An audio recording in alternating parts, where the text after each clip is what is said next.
ಮೊನ್ನೆ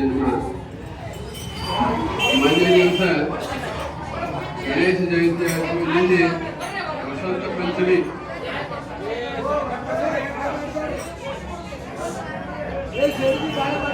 ಅಂತೇಳಿ ಸರಸ್ವತಿ ಜನ್ಮ ಆಯಿತು. ಇವತ್ತು ಕುಮಾರ ಷಷ್ಠಿ ಅಂತ ಹೇಳಿ, ಕುಮಾರ ಅಂತಂದ್ರೆ ಷಣ್ಮುಖದ ಇದು ಷಷ್ಠಿ ಅಂತ ಹೇಳಿ ಇವತ್ತಿಂದು ಈ 3 ದಿವಸ. ಇನ್ನು ಮುಂದೆ ರಥಸಪ್ತಮಿ ನಾಳೆ, ಮತ್ತು ನಾಡಿದ್ದು ಭೀಷ್ಮಾಷ್ಟಮಿ, ಮತ್ತು ಮುಂದೆ ಮಧ್ವನವಮಿ ಅಂತ ಹೇಳಿ ಇವೆಲ್ಲ ಮತ್ತು ರಾಮದೇವ್ರದ್ದು ಮತ್ತು ಹನುಮಂತ ದೇವ್ರದ್ದು ಎಲ್ಲ ಅವತಾರ ಪುರುಷರೆಲ್ಲ. ಮತ್ತು ಹನುಮಂತ ದೇವರು ಅಂತಂದ್ರೆ ಈಶ್ವರನ ರೂಪನೇ, ಈಶ್ವರ ಸ್ವರೂಪ. ಹನುಮಂತನ ಆರಾಧನೆ ಮಾಡಬೇಕು, ಮತ್ತು ನಾವು ರಾಮನ ಆರಾಧನೆ ಮಾಡಬೇಕು. ರಾಮ ದಕ್ಷಿಣೇ ಲಕ್ಷ್ಮಣಯಸ್ಯ ವಾಮೇಶ ಜನಕಾತ್ಮಜ ಹೊರತೋ ಮಾರುತಯಸ್ಯ ತೊಂಬಂತೆ ರಘುನಂದನ. ಈಗ ನಾವು ರಾಮದೇವ್ರಿಗೆ ಹೋದ ಕೂಡಲೇ ಮತ್ತೆ ದಕ್ಷಿಣಕ್ಕೆ ಲಕ್ಷ್ಮಣ ಇರ್ತಾನೆ, ಏನು ನಡುವ ರಾಮ ಇರ್ತಾನೆ, ದಂಡಿಗೆ ಉತ್ತರಕ್ಕೆ ಸೀತಾ ಇರ್ತಾಳೆ, ಕೆಳಗೆ ಹನುಮಂತೇವ್ರು ಕೂತಿರ್ತಾನೆ. ಈಗ ಮಾತು ನಾವು ಧ್ಯಾನ ಮಾಡ್ಕೊಂಡು ಮುಂದೆ ಮಾರುತಿಯ ಸ್ತೋತ್ರ ಮಾಡಬೇಕು. ಯಾಕಂದ್ರೆ ರಾಮನ ಭಕ್ತಮ ಯಾವಾಗಲೂ ಶ್ರೀರಾಮ್ ಜಯ ರಾಮ್ ಜಯ ಜಯ ರಾಮ್ ಅಂತ 13 ಅಕ್ಷರದ್ದು ಅವನು ಯಾವ ನಾಮಸ್ಮರಣೆ ಯಾವಾಗ ನಡೀತಿರ್ತಾನೆ. ಅದಕ್ಕೆ ಅವ ಶ್ರೇಷ್ಠ ಸಂತ, ರಾಮ ಶ್ರೇಷ್ಠ ಅಂತ ಹೇಳಿ. ಈಗ ನಿಮ್ಗೆಲ್ಲ ರಾಮಾಯಣದೆಲ್ಲ ಕಥೆ ಬೀಳ್ತದೆ. ರಾಮನ ಸೀತಾನ ಅಪಹರಿಸಿದ್ದು, ಅದಕ್ಕೆ ಅದು ಸ್ವತಃ ಹನುಮಂತೇವರು ಹೋಗಿ ಅದೆಲ್ಲ ರಾಮನ ಉಂಗುರ, ನೆನಪಿನ ಉಂಗುರ ಕೊಟ್ಟು ಮತ್ತು ನೆನಪು ಮಾಡಿ ಬಂದ. ಅದೆಲ್ಲ ಸೀತಾಗೆಲ್ಲ ಸಮಾಧಾನ ಮಾಡಿ ಬಂದ. ಮತ್ತೆಲ್ಲ ಲಂಕಾದೊಳಗೆ ರಾಮನ ಬಗ್ಗೆ ಎಲ್ಲ ವರ್ಣನ ಮಾಡಿ ಹೇಳ್ದ. ಮತ್ತು ಶ್ರೀರಾಮನ ಹೆಂಗಿದ್ದಾನೆ, ಅವನ ಸೈನ್ಯ ಹೆಂಗೆ ಒಂದು ಅವನ್ನೆಲ್ಲ ಹೆಂಗೆ ಅದು ರಾಜ್ಯ ಭಾರ ಅಂತ ಹೇಳಿ ಅದೆಲ್ಲ ರಾವಣ ವರ್ಣನ ಮಾಡಿದ. ಆದ್ರೆ ರಾವಣ ಅವನಿಗೆಲ್ಲ ತುಚ್ಛ ಮಾಡ್ದ. ತುಚ್ಛ ಮಾಡಿದ ಸಹಿತಕ್ಕೆ ರಾಮ ಇದು ಹನುಮಂತ ಎಲ್ಲ ಕಡೆ ಹೋಗಿ ಬಾಲಕ ಬೆಂಕಿ ಹಚ್ಚಿಕೊಂಡು ಎಲ್ಲ ಹುಡುಕಿಗೆಲ್ಲ ಲಂಕಾಕ್ಕೆಲ್ಲ ದಹನ ಮಾಡಿ ಬಂದ. ಹೀಗೆಲ್ಲ ಇದರಿಂದ ರಾಮ ಎಲ್ಲಿ ಸತ್ಯ ಇರ್ತದ, ಎಲ್ಲಿ ಧರ್ಮ ಇರ್ತದ, ಅಲ್ಲಿ ಧರ್ಮವೃಕ್ಷ ರಕ್ಷಿತ ಅಂತ ಹೇಳಿ ರಾಮನ ದೂತ ಹನುಮಂತ ದೇವರು ಅಂತ ಹೇಳಿ ಇವತ್ತು ನೀವೇನು ಎಲ್ಲ ಹನುಮಾನ್ ಚಾಲಿಸ ಇದೆಲ್ಲ ಪಠಣ ಮಾಡಿದ್ದೀರಿ. ತುಳಸಿದಾಸರು ಇದನ್ನ ರಾಮಾಯಣ ಮೊದಲು ಬರ್ತಾರ.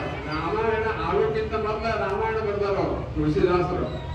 ಅದರಿಂದ ಈಗ ಹಿಂಗ ಹಾಕಿ ಅಂತ ಹೇಳಿ ಎಲ್ಲಾರು ಶುರುವಾದ್ರ ಮೇಲೆ ಗಡೆ ಟಿಪ್ಪಣಿ ಅಂತ ಈ ಕಡೆ ಬರ್ತಾರೆ. ಅದಕ್ಕೆ ರಾಮಾಯಣ ಹಿಂಗೆ ಆಗ್ತದ ಅಂತ ಹೇಳಿ ಅದು ಯಾಕೆ ವನವಾಸ ಆಯ್ತು ಅದಕ್ಕೆಲ್ಲ ಎಲ್ಲ ಕಥೆಯವ, ಅದಕ್ಕೆಲ್ಲ ಕೈ ಎಲ್ಲ ಶಾಪ ಇರ್ತಾವ. ಎಲ್ಲ ಇದರಿಂದ ರಾಮನ ಜೊತೆಗೆ ಮನುಷ್ಯನ ಅದ್ರೊಳಗೆ ಬಂದು ಜನ್ಮ ಬಂದ್ಕೊಳ್ಳಿ ಎಲ್ಲರಿಗೂ ಹಂಗೆ ಮನುಷ್ಯರಿಗೆಲ್ಲ ಸಂಕಟ ಇರ್ತಾವ, ಹಂಗೆ ಎಲ್ಲರಿಗೂ ದೇವರಿಗೆ ಸದ್ಯಕ್ಕೆಲ್ಲ ಸಂಕಟ ಪಾರ್ ಮಾಡಬೇಕಾಗ್ತದೆ. ಯಾಕೆ ಮನುಷ್ಯ ರೂಪ ಧಾರಣ ಮಾಡಿದ, ಅದಕ್ಕೆ ಮನುಷ್ಯರು ಹ್ಯಾಂಗೆ ಜೀವಿಸಬೇಕು, ಹ್ಯಾಂಗೆ ಆನಂದದಿಂದ ಇರಬೇಕು, ಅವರೆಲ್ಲ ಆದರ್ಶವಾಗಿ ರಾಮೇ ರಾಜ ದಶವರ್ಷ ಸಹಸ್ರಾಣಿ ದಶವರ್ಷ ಶತಾನಿ ಚ ಭ್ರಾತೃ ಸೈತಾ ಶ್ರೀಮಾನ್ ರಾಮೇ ರಾಜ ಮಕಾವೈತ್ ಅಂತ ಹೇಳಿ ಅವ 11,000 ವರ್ಷ ರಾಜ್ಯ ಆಳ್ಯಾನ ರಾಮ.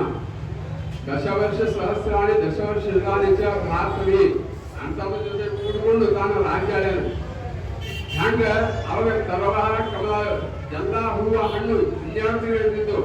ಮಾವಿನ ಹಣ್ಣು ಈಗ ಹಂಗ ಏಪ್ರಿಲ್ ಮೇದಾಗ ಅಷ್ಟೇ ಬರ್ತದೆ, ಹಂಗಿಲ್ಲ. ಎಲ್ಲಾ ತರ ಹಣ್ಣು, ಎಲ್ಲಾ ಋಷಿಗಳು, ಎಲ್ಲಾ ಋತುಮಾನಗಳಿಗೆ ಸಿಗ್ತಿದ್ವು ಎಲ್ಲಾ ಹಣ್ಣುಗಳು. ಹಂಗ ಪ್ರಜೆಗಳು ಎಲ್ಲ ಸೌಖ್ಯವಾಗಿದ್ರು. ಸ್ವತಃ ರಾಮ ತನ್ನ ಮಾರುವೇಷದ ಹಾಕೊಂಡು ಎಲ್ಲ ಪ್ರಜೆಗಳು ಸೌಖ್ಯಿದ್ದಾರೆಂದು ಅದನ್ನು ನೋಡ್ಕೊಂಡು ಬರ್ತಿದ್ದ. ಒಂದ್ ದಿವಸ ಅಗಸ ಅವಾಗ ಇಲ್ಲ ನನ್ನ ಬಿಟ್ಟು ಹೇಳ್ತೀನಿ, ನಾನು ಮತ್ತೆ ಹಿಡ್ಕೊಳ್ಳಿ ತಗೊಂಡು ಬರಾಗಿಲ್ಲ ಅಂತ ಹೇಳಿ ಅದ್ರ ಕೂಡ ಸ್ವತಃ ಸೀತಾನ ಅರಳಿಗೆ ಬಿಟ್ಟು ಬರ್ತಾನೆ. ಅವಾಗ ಅದೆಲ್ಲ ಲವಕುಶರು ಹುಟ್ಟಿರ್ತಾರ, ಅದೆಲ್ಲ ಕಥೆ ಬರ್ತದೆ. ಮುಂದೆ ಅವರು ಬಂದು ಯುದ್ಧ ಆಗ್ತದೆ ರಾಮ ಮತ್ತು ಅವರ ಮಕ್ಕಳ ಜೊತೆಗೆ. ಅವೆಲ್ಲ ಮುಂದೆ ಅದ ಕಥೆ ಆಗ್ತದೆ. ಮುಂದೆ ರಾಮಾಯಣ ಹಿಂಗೆಲ್ಲ ಮುಂದೆ ಲಂಕಾಕ್ಕೆ ಹೋಗಿ ರಾವಣ ಸೋಲಿಸಿ ಬರ್ತಾನೆ. ಮುಂದೆ ಅಲ್ಲೇ ವಿಭೀಷಣದಲ್ಲಿ ರಾಜನಾಗಿ ರಾವಣ ತಮ್ಮದೇ ಕೂಡಿಸಿ ಬರ್ತಾನೆ, ಲಂಕಾಧಿಪತಿಯಾಗಿ ಬರ್ತಾನೆ. ಹೀಗೆಲ್ಲ ಆದರ್ಶವಾಗಿರ್ತಾನ ರಾಮ. ತನ್ನ ತಂದೆ ವಚನ ನಡೆಸಬೇಕಂತ 14 ವರ್ಷ ವನವಾಸಕ್ಕೆ ಹೋಗ್ತಾನೆ. ಏನ್ರಿ ಈ ವನವಾಸಕ್ಕೆ ಹೋಗಿ ಅವ್ರಿಗೆ ನಾವು ಹೊಲದಲ್ಲಿ ಬರ್ತಿರ್ತ, ಮತ್ತೊಬ್ರು ಬರ್ತನ ಬರ್ತಿತ್ತು. ಆದ್ರೆ ಅವ್ನು ಸ್ವತಃ ತಾನೇ ಹೋದ. ಅದಕ್ಕೆ ಹಿಂಗೆಲ್ಲ ರಾಮಾಯಣದ್ದು ಬಹಳ ಮಹತ್ವ. ಅದಕ್ಕೆ ಶ್ರೀರಾಮ್ ಜಯ ರಾಮ್ ಜಯ ಜಯ ರಾಮ ಸಮಾಚಾರ ಜಪ ಮಾಡ್ತಿದ್ದೆ ಮಹತ್ವ ಬಹಳ. ಸ್ವತಃ ರಾಮ ಅಂತ ಶೃಂಗೇರಿ ಸ್ವಾಮಿಗಳು ಹೇಳ್ಯಾರ. ರಾಮ ಅಂತಂದ್ರೆ ನಮ್ಮ ನಮ್ಮ ಪಾಪ ಎಲ್ಲ ಹೋಗ್ತಾವ. ಮ ಅಂತಂದ್ರೆ ಬಾಯಿ ಮುಗಿಸ್ತದ, ಒಮ್ಮೆ ಸುದ್ದಿ ಮುಗಿಸ್ತಾವ ರಾಮ. ಅದ ರಾಮ ಇದು ಒಂದು ಸರ್ತಿ ರಾಮ ರಾಮ ಮೂರ್ಖ ರಾಮ ರಾಮ ಅಂದ್ರೆ ಒಂದು ಸಹಸ್ರನಾಮ ಒಂದು ಸಾವಿರ ಸರ್ತಿ ಅಂದಷ್ಟು ಫಲ ಅಂತ ಹೇಳಿ ಸ್ವತಃ ರಾಮಕೃಷ್ಣ ಒಳಗೆ ಹೇಳ್ಯಾರ. ಮತ್ತು ಸ್ವತಃ ಈಶ್ವರನು ರಾಮನ ಜಪ ಮಾಡ್ತಿರ್ತಾನೆ. ಏನು ಮತ್ತು ಇನ್ನ ಬುದ್ಧಿರ್ಬಲ ಹಣಮಂದಿಯವರು ವರ್ಣನೆ ಮಾಡ್ಬೇಕಂದ್ರೆ ಹಣಮಂದಿಯವ್ರು ಹೆಂಗಿರ್ತಾನೆ, ಮಾರ್ತಿ ಹೆಂಗಿರ್ತಾನೆ, ಬುದ್ಧಿರ್ಬಲಂ ಯಶೋಧೈರ್ಯಂ. ಬುದ್ಧಿ ಒಳಗ ಎತ್ತಿನ ಶಾಣೆ ಭಾಷಣ ಎಲ್ಲ ಓಡ್ಕೊಂಡಿರ್ತಾನೆ. ಬುದ್ಧಿರ್ಬಲಂ ಎಲ್ಲ ಶಕ್ತಿ. ಅವನ ಸಮುದ್ರ ಎಲ್ಲ ಹಾಗನ ಆಯಾಗ ಸೀತಾ ಕೊಟ್ಟಿದ್ದು ಇದು ರಾಮ ಕೊಟ್ಟಿದ್ದು ಉಗ್ರ ಕೊಟ್ಟು ಸಮುದ್ರವನ್ನ ಹಾಕ್ತಾನೆ. ಹಂಗ ಇಷ್ಟ ಬುದ್ಧಿ ಬಲ ಬುದ್ಧಿ ಬಲ ಯಶೋಧೈರ್ಯ ಎಲ್ಲಾರು ಯಶ. ಅವನ್ನ ಪೂಜೆ ಮಾಡಿದಂತ ಅವನ ಆರಾಧನೆ ಎಲ್ಲಾರು ಯಶ ಕೊಡ್ತಾನೆ. ಯಶೋಧೈರ್ಯ ಧೈರ್ಯ ಕೊಡ್ತಾನೆ ಎಲ್ಲರಿಗೂ. ನಿರ್ಭಯತ್ರಂ ಅರೋಗತಃ ಎಲ್ಲಾದ್ರೊಳಗ ಅಂಜಿಕೆಯಿಂದ ಹೋಗಿಸ್ಕೊಳ್ತಾನೆ. ನಿರ್ಭಯತ್ರಂ ಅರೋಗತಃ. ಅರೋಗತ ಅಂದ್ರೆ ರೋಗ ಎಲ್ಲ ನಾಶ ಮಾಡ್ತಾನೆ. ಸ್ವತಃ ಆರೋಗ್ಯ ಹನುಮಂತಿಯವರು. ಅಜಾಡ್ಯಂ ಜಾಡ್ಯ ಅಂದ್ರೆ ಆಲಸ್ಯ. ಮನುಷ್ಯಾಗ ಆಲಸ್ಯ ಮನುಷ್ಯ ಹಣ ಶರೀರಸ್ಥ ಮಹಾರಿಪು ಆಲಸ್ಯ ಮನುಷ್ಯ ಕೆಲಸಾನೆ. ನನಗೇನಿಲ್ಲ ನಾ ಎಲ್ಲ ಮಾಡಿ ಅಂದ್ರೆ ಎಲ್ಲ ದೇವರು ವಿಷ ಕೊಟ್ಟೆ ಕೊಡ್ತಾನೆ ನಮ್ಗೆ. ಯಾವಾಗ ವಿಷ ಕೊಡ್ತಾನೆ. ಆದ್ರೆ ನಾವು ಅದು ಮಾಡ್ಲಿಕ್ಕೆ ಧೈರ್ಯ ಬೇಕು, ಮನಸ್ಸು ಬೇಕು. ಮನಸ್ಸಿದ್ರೆ ಎಲ್ಲ ಆಗ್ತದೆ. ಎಂತ ಕೂಟ ಹಿಮಾಲಯ ಪರ್ವತ ಇರ್ತಾರೆ. ಅವ್ರಿಗೆ ಧೈರ್ಯ ಬಂದು ಮಾತಿರ್ತದೆ. ಒಬ್ಬ ಎಷ್ಟು ಕಣ್ಣಿಲ್ದವ ಅದು ಹಿಮಾಲಯ ಇಲ್ಲ. ಹೀಗೆಲ್ಲ ಇತಿಹಾಸವ. ಅದಕ್ಕೆ ದೇವರ ಪ್ರೇರಣೆ ಇದ್ರೆ ಅಥವಾ ನಮ್ಮ ಮನಸ್ಸು ಸ್ಥೈರ್ಯ ಇದು ಇತ್ತಂದ್ರೆ ದೇವರೊಳಗ ವಿಶ್ವಾಸ ಇತ್ತಂದ್ರೆ ನಮಗೆಲ್ಲ ಕೆಲಸ ಸರಳವಾಗಿ ಆಗ್ತದೆ. ಅದಕ್ಕೆ ಹನುಮಂತೇವರೇ ಉದಾಹರಣೆ ಸ್ವತಃ ಅಷ್ಟೆಲ್ಲ ಲಂಕಾಕ್ಕೆ ಹೋಗಿ ಎಲ್ಲ ಕಡೆ ದಹನ ಮಾಡುವಂತ ಮತ್ತು ಇಷ್ಟೆಲ್ಲ ಸಮುದ್ರ ಹಾಕದ ಮತ್ತು ಬುದ್ಧಿರುವಂತ ಯಶೋಧೈರ್ಯ ನಿರ್ಭಯತ್ವಂ ಅರೋಗತ ಅಜಾಡ್ಯಂ. ಜಾಡ್ಯ ಅಂದ್ರೆ ಆಲಸ್ಯ. ರಾಪಟ್ ಪಂಚ ಅದಕ್ಕೆ ರಾಕ್ಪಟ್ಟು ಅಂದ್ರೆ ಮಾತುಗಾರವ. ಚಲೋ ವೇದ ಓದ್ಕೊಂಡವ ಎಲ್ಲ ಮಾತುಗಾರ ಎಲ್ಲ ಕಡೆ ಚಲೋ ಅದ್ರ ಬಗ್ಗೆ ವಿಶ್ಲೇಷಣೆ ಮಾಡೋಂತ ಧರ್ಮ ಜಾಗೃತಿ ಮಾಡೋಂತ. ಅದಕ್ಕೆ ಎಲ್ಲ ಕಡೆ ಸಂಜೀವಿನಿ ಪರ್ವತ ತಂದ ನಿಮ್ಗೆಲ್ಲ ಕಥೆ ಕೊಡ್ತದೆ. ಸಂಜೀವಿನಿ ಪರ್ವತದೊಂದು ಲಕ್ಷ್ಮಣಗೆ ಮೂರ್ಛ ಹೋಗಿತ್ತು. ಮೂರ್ಛ ಹೋದಾಗ ಸಂಜೀವಿನಿ ಪರ್ವತ ಒಳಗೆ ಒಂದು ಸಂಜೀವಿನಿ ಗಿಡ ಇತ್ತು. ಅದು ಗಿಡ ತಂದು ಕೊಡ್ತಾಗ ನಾವು ಅದೇ ಗುಡ್ಡಾನೆ ತಂದು ಕೊಡ್ತಂತ ಹೇಳಿ ಗುಡ್ಡಾನೆ ತಂದೇವ. ಅದಿಟ್ಟು ಋಷಿಗಳು ಬಂದು ಅಂತ ರಸ ಮಾಡಿ ಕುಡಿಸಿದ್ರು. ಅವ್ರು ಎಷ್ಟಾಯ್ತು ಹೀಗೆಲ್ಲ ಅದರದ್ದು ಕಥೆ ಇದೆ. ಮತ್ತೆ ಈಗ ನಾವು ಹನುಮಾನ ಚಾಲಿಸ ಬಗ್ಗೆ ಹೇಳ್ಬೇಕಂದ್ರೆ ಈ ಮಹಾರಾಜರು ಏನಂತಲ್ಲ ಗುರು ಮಹಾರಾಜರು ಅವರು ಅವೆಲ್ಲ ಇದು ಹ್ಯಾಂಗ ಇದರ ಬಗ್ಗೆ ವರ್ಣನೆ ಮಾಡ್ಯಾರ ಅಂತಂದ್ರೆ ಹನುಮಂತ ಗುಣಸಾಗರ. ಗುಣದೊಳಗ ಸಾಗರದ ಸಮುದ್ರದಷ್ಟು ಇದ್ದಾವ.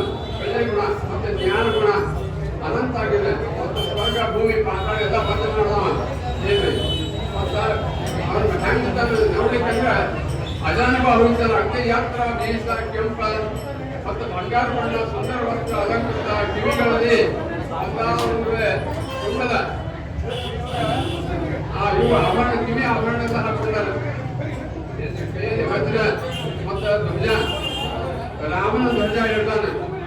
ಶಂಕರ ಅವತಾರ ಮತ್ತು ವಿದ್ಯಾವಂತ ಗುಣವಂತ ಮತ್ತು ಸನಕ ಸನಂದನ ಋಷಿಗಳು ಸನಾದಿಗಳು ಅವನ ಗುಣವನ್ನು ಮಾಡುತ್ತಾರೆ. ಅವನು ಗುಣಗಾನ ಮಾಡುತ್ತಾರೆ.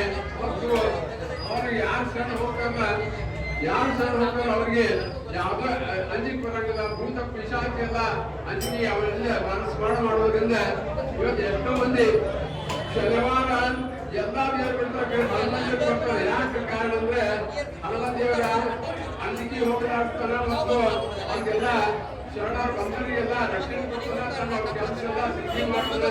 ಯಾವುದೋ ತರ ಅಂಜಿಕೆ ಬರಲಾರ್ದಂಗ ಅವ್ರ ಸಂರಕ್ಷಣೆ ಮಾಡ್ತಾನ ಅಂತ ಹೇಳಿ ಮತ್ತೆ ಎಲ್ಲ ಇಷ್ಟಗಳನ್ನು ಪೂರ್ತಿ ಮಾಡ್ತಾನ ಅಂತ ಹೇಳಿ ಇವತ್ತು ಯಾರು ಭಜನೆ ಮಾಡ್ತಾರೆ ಅವ ರಾಮನಾಮವನ್ನು ಮೋಕ್ಷಕ್ಕೆ ಹೋಗ್ತಾರ ಅಂತ ಹೇಳಿ ಸ್ವತಃ